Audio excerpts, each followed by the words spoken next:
This is GDP. আমরা খালি GDP terms কয়েকটা জায়গায় নিয়ে গেছি জিডিপিকে। ওদের টাকাটা খরচ করবে এই লোকগুলো, এমপ্লয়মেন্ট ক্রিয়েট করবে, ট্যাক্স দেবে। This is contributing to GDP. Equally আমি বলছি ডেমোক্রেটাইজেশনের ব্যাপারে যে আমাদের ডিজিটাল ইকোনমি, টেকনোলজিক্যাল ডেভেলপমেন্ট আমরা যদি অ্যাচিভ করতে না পারি, আমরা কিন্তু আবার সেই ডেমোক্রেটাইজেশনটা কিন্তু জনগণের কাছে পৌঁছাতে পারবো না।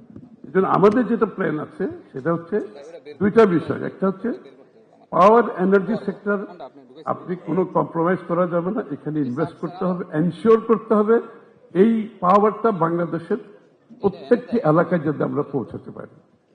সাথে সাথে রোবাস্ট ইন্টারনেট সিস্টেমের মাধ্যমে সমস্ত দেশকে আমাদের আউটরিচ থাকতে হবে। এই দুই জায়গায় আমাদের ইনফ্রাস্ট্রাকচারের বেলায় আমাদের কিন্তু প্রাধান্য হচ্ছে এই দুটো জায়গায়। একটা হচ্ছে পাওয়ার, আর হচ্ছে রোবাস্ট ইন্টারনেট, ব্রডব্যান্ড জনগণের কাছে পৌঁছে দিতে হবে। তার অ্যাক্সেসটা এখানে আনতে পারলে তাইলে আমরা বাংলাদেশে আমরা call centre, data centre, online real time বিজনেসটা বাংলাদেশের প্রত্যেকটা মানুষের কাছে আমরা পৌঁছাতে পারবো। আমি একটা এক্সাম্পল যে আপনি থাইল্যান্ডে one village one product, this is amazing একটা আপনার প্রজেক্ট তাকশিল সিনেমাটা করেছিল থাইল্যান্ডে। ওই ভিলেজে একটা প্রোডাক্ট স্পেশালাইজ, ওখানে সরকারের আমি যে কথাগুলো বললাম স্কিল ডেভেলপমেন্ট, ইনপুট, ঋণ, ব্র্যান্ডিং, ডিজাইনিং সব সাপোর্ট ওরা দিয়েছে এবং ওরা সরাসরি অ্যামাজনে বিক্রি করছে, ইবেতে বিক্রি করছে, গ্রামে বসে কিন্তু।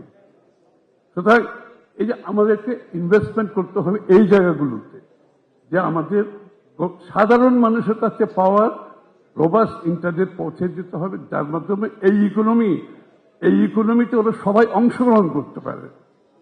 এই জন্য আমাদের ইনফ্রাস্ট্রাকচারের মধ্যে প্রথম ইনভেস্টমেন্টগুলো হলো এই জায়গায়।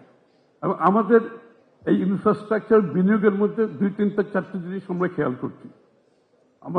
আমরা এমন কিছু করব না যে ইনফ্রাস্ট্রাকচার থেকে আমার রিটার্ন আসবে না। তো আমাদের ক্রাইটেরিয়া 4টা।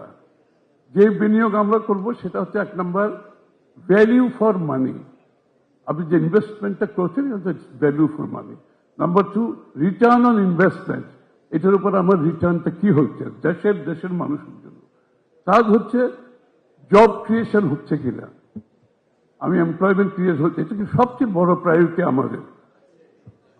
আমাদের ম্যানিফেস্টোতে সবচেয়ে বড় প্রায়োরিটি হচ্ছে জব ক্রিয়েশন। জব ক্রিয়েশন হচ্ছে কিনা, জবলেস গ্রোথের বাংলাদেশের মতো দেশে জবলেস গ্রোথ দিয়ে আপনি জনগণকে ডেমোক্রেটাইজেশনের মধ্যে আনতে পারবেন না। 4th হচ্ছে অফকোর্স আমাদের environmental issue. We can't afford, আমরা একটা ছোট দেশ, আমরা কিন্তু এখানে আমাদের বায়োডাইভার্সিটি লস করতে পারবো না। আমাদের ecology, we have to take care of our ecology. এবং এই জন্য এবং মিটিগেশন হায়ারার্কি যেগুলো আছে এগুলো আমাদের অব্লিগেশনগুলো মানতে হবে কিন্তু এগুলো।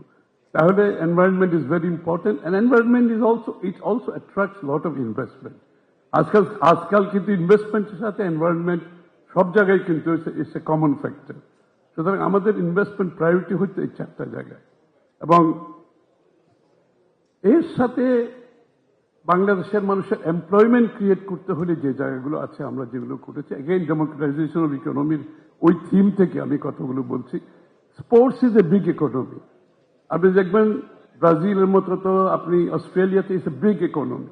সুতরাং আমাদের প্ল্যান আছে প্রত্যেকটি উপজেলা পর্যন্ত স্পোর্টস সেন্টার করে দেওয়া, যেখানে football, cricket, swimming, shooting, archery, যেগুলো আমাদের পটেনশিয়ালের মধ্যে আছে, আমাদের ছেলেমেয়েরা ভালো করবে, আমরা প্রত্যেকটি জায়গায় স্পোর্টস সেন্টার করে দেবো। Sports is a big economy, এখানে বিগ এমপ্লয়মেন্ট আছে, মানুষ স্পোর্টস দেখতে যায় ওখানেও কিন্তু দিস ইজ অল জিডিপি। আপনি যেখানে স্টেডিয়ামে খেলা দেখতে গেলে এটাও জিডিপি, আপনি যে টাকাটা দিচ্ছেন এটাও কিন্তু জিডিপি।